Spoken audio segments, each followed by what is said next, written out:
जय झूलेलाल। जय झूलेलाल।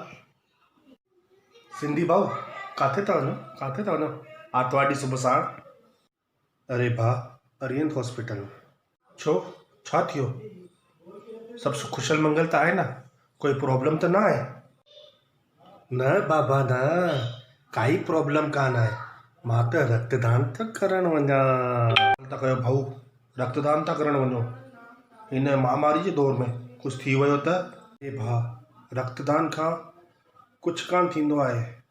इहे त पाण रक्तदान कंदा आहियूं त हिन खां पाण कंहिंजी जान बचाए सघंदा आहियूं। भाऊ अरिहंत हॉस्पिटल में काथे? अरिहंत हॉस्पिटल में मुस्कान फाउंडेशन वारनि रक्तदान जो कैंप लॻायो आहे। अच्छा, मुस्कान फाउंडेशन वारा? उहा त ॾाढी सुठी संस्था आहे। उहा त ग़रीबनि जी बि मदद कंदी आहे, उहा त पशु पक्षियुनि लाइ बि कमु कंदी आहे, उहा त वृक्षारोपण वग़ैरह बि कंदी आहे। ॾाढो नालो ॿुधो आहे उन संस्था जो। उन कराए वञे त कमु बढ़िया ई हूंदो।